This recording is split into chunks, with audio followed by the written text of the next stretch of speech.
Hello champions, आप सबके इतने ज़्यादा कमेंट आ रहे थे कि सर मेरे ज़िले का पेपर लेकर के आ जाइए। देखिए, मैंने एक अध्ययन किया और देखा कि ज़्यादातर ज़िलों में सेम क्वेश्चन आ रहे हैं। तो फाइनली मैं जबलपुर डिवीज़न मतलब जबलपुर संभाग का यहाँ पे मैं पेपर लेकर के आ गया हूँ। इसके अंतर्गत जितने भी ज़िले आते हैं सभी ज़िलों में ये पेपर आ रहा है।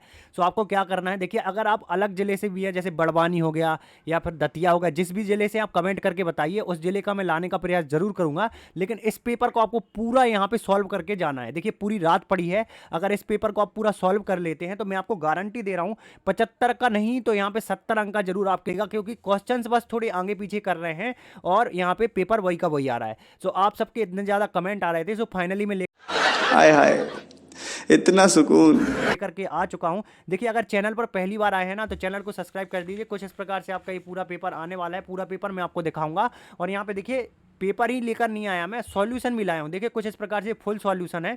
तो आपके लिए यहाँ पे कहीं पे भी भटकने की जरूरत नहीं है। सभी क्वेश्चंस के आंसर पीडीएफ के साथ में मैं डाउनलोड कर एक तो लाइक और शेयर ठोक दीजिए, महाकाल का दबा के लाइक और शेयर ठोक दीजिए। लेकिन आपके लिए यहाँ पे हमें भी सपोर्ट दिखाना है और यहाँ पे चैनल को सब्सक्राइब करना है, ज़्यादा से ज़्यादा विद्यार्थियों तक इस पेपर को पहुँचाना है। सो देखिए, कक्षा 10वीं गणित का ये पेपर है। समय 3 घंटे का आपको मिलेगा। 75 पूर्णांक आपके रहने वाले। निर्देश कुछ इस प्रकार से आपके रहेंगे। देखिएगा, यहाँ पे पहला जो यहाँ पे प्रश्न दिया रहेगा, सही विकल्प आपको चुन करके लिखने थे। एक एक नंबर के यहाँ पे 6 सही विकल्प हैं। तो देखिए, पहला जो क्वेश्चन दिया गया है, यहाँ पे देखिएगा, द्विघात समीकरण जो दिया गया है हमें, 4x ऋण के 4x धन के 4 बराबर 0। तो यहाँ पे विविक्त कर जो होता है ना डी, तो विविक्त कर डी का यहाँ पे मान पूछा गया है। तो विविक्त कर जो डी का मान आपका हो जाएगा वो यहाँ पे सी नंबर ऑप्शन सी हो जाएगा। 0 एकदम करेक्ट हो जाएगा। जब इसका आप मान फाइंड करेंगे तो 0 आएगा। फिर इसके बाद देखिए, यहाँ पे मैं सॉल्व करके भी आपको दिखा सकता था। देखिए, जब आप 4 को इस साइड ले जाएंगे तो ऋण का 4 हो जाएगा, और जब यहाँ पे गुणा में धन का 4 इस साइड लाएंगे तो ये भी ऋण का हो जाएगा। तो दोनों कट जाएंगे तो यहाँ पे 0 आंसर आ जाएगा। तो यहाँ पे डी का मान यहाँ पे निकाल लिया है हमने। फिर इसके बाद देखिएगा, जो हमें श्रेणी दी गई है 10, यहाँ पे 7 और 4, तो इसका हमें 10वां पद पूछा गया है। T10 पूछा गया है 10वां पद। तो 10वां पद कौन सा होगा, तो देखिएगा यहाँ पे -17 हो जाएगा। क्या हो जाएगा, -17। फिर इसके बाद देखिएगा, बिंदु यहाँ पे 0, 5 और यहाँ पे ऋण के 5 और 0 के बीच की दूरी पूछी गई है। तो दो बिंदुओं के बीच की दूरी का सूत्र आप जब यहाँ पे लगाएंगे तो और इसको सॉल्व करेंगे तो 5 करनी 2 आपका आंसर आ जाएगा। तो यहाँ पे 5 करनी 2 आपको लगा लेना है। इसके बाद दिया गया है, यदि धूप में खड़े एक व्यक्ति की छाया उसकी छाया की करनी 3 गुना हो जाए तो उसका जो यहाँ पे उसका जो सूर्य से उन्नयन कोण क्या बनने वाला है। जो सूर्य यहाँ पे दिया गया है उससे उसका उन्नयन कोण कितने डिग्री बनेगा। तो जब इसको आप सॉल्व करेंगे तो यहाँ पे 30 डिग्री एकदम करेक्ट हो जाएगा। फिर इसके बाद है आपका यहाँ पे 30 अंश आपका एकदम करेक्ट हो जाएगा। फिर यहाँ पे है आपका, वृत्त के किसी बिंदु पर खींची गई स्पर्श रेखाओं की संख्या कितनी हो सकती है। तो देखिए, वृत्त के किसी बिंदु पर जब हम स्पर्श रेखा खींचेंगे तो ज़्यादा से ज़्यादा एक खींच सकते हैं। इसके बाद है आपका यहाँ पे चौथा दिया गया है, x ऋण के 2y बराबर 0 और 3x धन के 4y बराबर ऋण के धन के 4y ऋण 20 बराबर 0। तो रेखाएं दी गई हैं, तो ये क्या करेंगी, आपस में प्रतिच्छेदी करेंगी या फिर समांतर हैं या फिर समपाती हैं। तो ये आपको बनाना था। तो ये प्रतिच्छेदी हैं। क्या भरेंगे आप इसमें, प्रतिच्छेदी। तो कुछ इस प्रकार से आपका पेपर आने वाला है। देखिए, सभी जिलों के लिए लगभग सेम क्वेश्चन आ रहे हैं। तो जो भी कॉमन जिले हैं उन कॉमन जिलों का मैं पेपर बताते जा रहा हूँ आपको। तो आपका जो भी जिला है जल्दी से कमेंट करिए, नेक्स्ट जो है वीडियो मैं उसी जिले की बना दूंगा। तो यहाँ पे हम देखेंगे रिक्त स्थान। तो चलिए, रिक्त स्थान में यहाँ पे पहला जो दिया गया है, यहाँ पे द्विघात समीकरण हमें एक दिया गया है, ax वर्ग धन के bx ऋण के c बराबर 0। तो यहाँ पे हमें इनके मूल वास्तविक होंगे या फिर नहीं, ये हमें बताना था। तो देखिए, यहाँ पे चूंकि b वर्ग जो है आपका बड़ा है यहाँ पे 4ac से, b वर्ग यहाँ पे बड़ा होता है 4ac से। तो यहाँ पे देखिएगा, यहाँ पे आपको ये भर लेना है। तो खाली स्थान में यही आएगा। इसी कारण से ये मूल वास्तविक नहीं होते हैं। इसके बाद है आपका, वह अनुक्रम जिसका प्रत्येक पद अपने पूर्ववर्ती पद से एक निश्चित जो अंतर पर रहता है खालिस्तान कहलाता है। तो देखिए, समांतरण यहाँ पे श्रेणी, इसका सही आंसर क्या हो जाएगा, ये समांतर श्रेणी की परिभाषा है। क्या लिखेंगे आप यहाँ पे, समांतर श्रेणी। कुछ इस प्रकार से आपको समांतर श्रेणी लिख लेना है। तो ये आपको यहाँ पे भर देना है, समांतर श्रेणी। इसका एकदम करेक्ट आंसर हो जाएगा, समांतर श्रेणी। इसके बाद भुजाओं की समान यहाँ पे संख्या वाले दो बहुपद समरूप होते हैं। यदि ए उनके संगत कोण है तो खालिस्तान यहाँ पे बी उनके संगत कोण हो गए। तो दो यहाँ पे दिए गए। देखिए, ये अगर बराबर होगा, ये में क्या भरेंगे हम यहाँ पे बराबर, ए बराबर होगा तो बी उनके संगत भुजाओं के यहाँ पे समानुपाती हो जाएगा। क्या हो जाएगा यहाँ पे, क्या बनना है आपको, समानुपाती। कुछ इस प्रकार से आपको यहाँ पे भरना होगा, समानुपाती हो जाएगा। तो यहाँ पे देखते जाइए आप, कुछ इस प्रकार से ये आपको फिल करना है। देखिए 2a और 0 एवं यहाँ पे 0 और 2b के मध्य के बीच के हमें निर्देशांक निकालने हैं। तो देखिए निर्देशांक जो होंगे आपके ए और बी हो जाएंगे। कुछ इस प्रकार से आपको इसको फिल करना होगा। इसके बाद है एक रेखा जो वृत्त के दो बिंदुओं पर प्रतिच्छेद करती है खालिस्तान कहलाती है। तो देखिए वो कहलाती है हमेशा छेदक रेखा। क्या कहलाती है, छेदक रेखा वो कहलाती है। इसके बाद है एक वृत्तीय क्षेत्र का वह भाग जो त्रिज्याओं और संगत चाप से घिरा होता है तो उस वृत्त का एक क्या कहलाता है, तो उस वृत्त का एक देखिएगा यहाँ पे त्रिज्या खंड कहलाता है। आप सभी को पता होगा बहुत सारे त्रिज्या खंडों से मिलकर के वृत्त बनता है। तो ये क्या हो जाएगा, त्रिज्या खंड। कुछ इस प्रकार से आपको यहाँ पे लिख लेना है, त्रिज्या खंड। इसके बाद है आपका यहाँ पे तो गाइस पीडीएफ डाउनलोड करना बहुत ही आसान है। देखिए अगर आप सॉल्यूशन नहीं कर पा रहे हैं तो इसकी पीडीएफ को डाउनलोड कर लीजिए आप सॉल्यूशन की। सबसे पहले गूगल पे आपको क्या लिखना होगा, स्टडी नोट्स पीजे। कुछ इस प्रकार से जैसे ही आप लिखेंगे ऊपर आ जाएगा स्टडी नोट्स पीजे। यहाँ पे आपको कर देना है क्लिक। यहाँ पे क्लिक करने के बाद नीचे आएंगे हम, एमपी बोर्ड दिखेगा हमें, एमपी बोर्ड पे हमें कर देना है क्लिक। एमपी बोर्ड पे क्लिक करने के बाद देखिए हमें नीचे आना है, मध्य प्रदेश बोर्ड से रिलेटेड जो भी हमें यहाँ पे डाउनलोड करना है, जैसे पेपर डाउनलोड करना है, पेपर डाउनलोड करना है हमें कक्षा 10वीं यहाँ पे गणित का।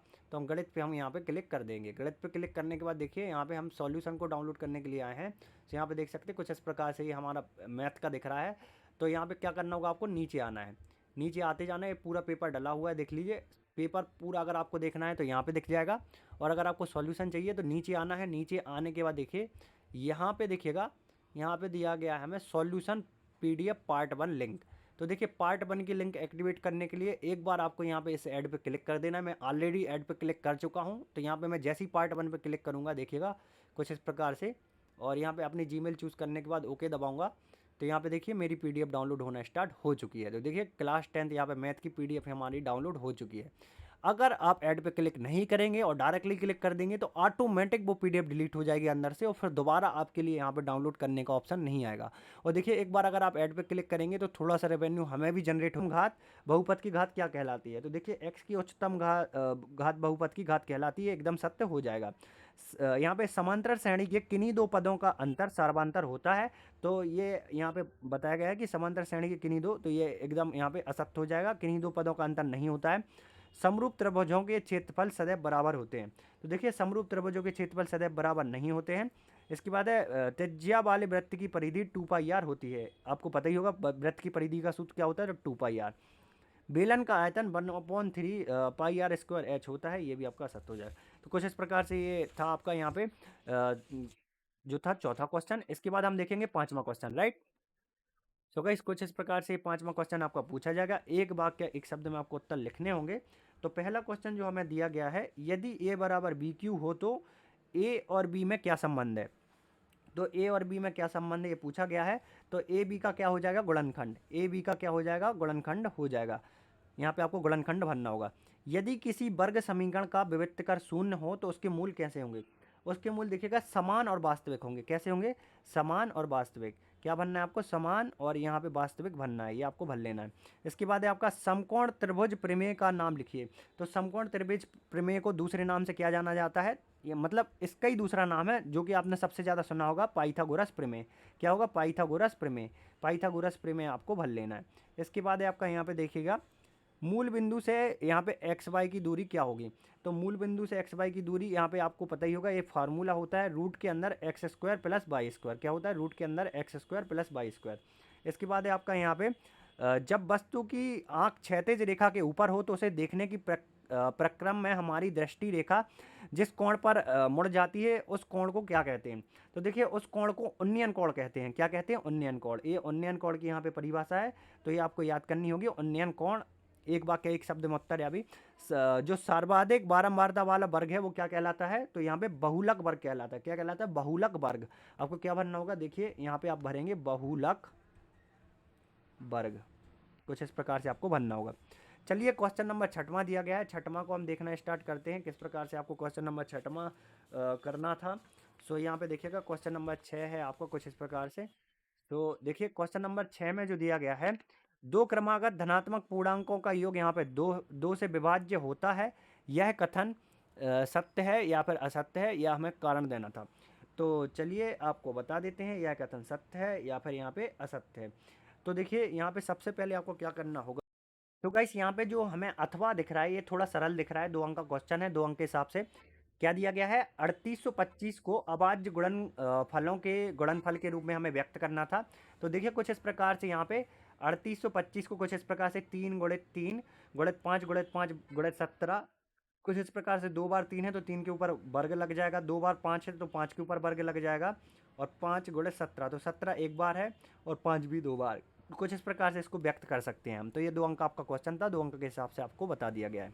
इसके बाद देखेंगे हम यहाँ पे आगे कुछ इस प्रकार से यहाँ पे देखने वाले हैं हम यहाँ पे पूर्णांकों 26 और 91 के जो हाईएस्ट कॉमन फैक्टर है और लोवेस्ट कॉमन फैक्टर, इनकी हमें जांच करनी है। मतलब लघुत्तम समावर्तक और यहाँ पे महत्तम समावर्तक दोनों की हमें जांच करनी है कि दोनों का गुणनफल जो है उनकी लासा और मासा के बराबर है। ये आपको फार्मूला भी बताया गया होगा, फार्मूला रटाया भी गया होगा जैसे।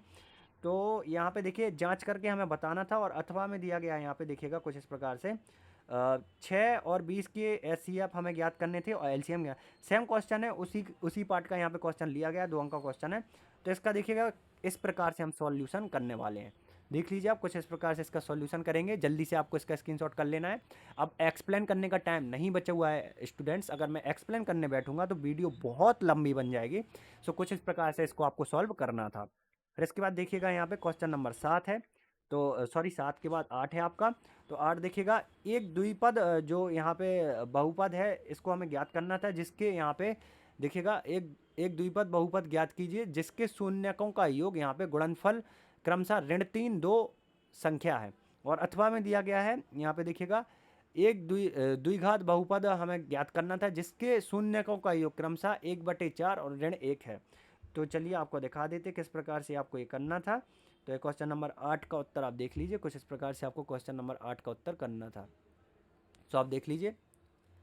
सो गाइस कुछ इस प्रकार से क्वेश्चन नंबर 8 आपको करना था। इसके बाद है क्वेश्चन नंबर 9। द्विघात व्यंजक हमें दिया गया है 6x वर्ग ऋण के 3x ऋण के 7 के शून्य ज्ञात करने हैं, और इन शून्यकों का हमें गुणनफलों के बीच का यहाँ पे संबंध भी ज्ञात करना है। तो यहाँ पे हम देखेंगे इसका, यहाँ पे देखिए इसका हम अथवा करेंगे। व्यंजक हमें दिया गया है 4u² प्लस 8u के शून्यक हमें ज्ञात करने थे। तो चलिए अथवा जो है आपको दिखा देते किस प्रकार से हम इसके शून्यक ज्ञात करेंगे। यहाँ पे शून्यकों का योग होता है और शून्यकों का गुणनफल, दोनों का हम सूत्र लगाएंगे। ऋण b/a होता है और c/a गुणनफल होता है। तो कुछ इस प्रकार से इसका जब हम सॉल्व इसको हम करने वाले हैं तो कुछ इस प्रकार से इसका आंसर आ जाएगा। सो गाइस चलिए सबसे पहले यहाँ पे जो भी क्वेश्चन नंबर 8 हो गया है आपका, और क्वेश्चन नंबर 9 हम कर चुके हैं।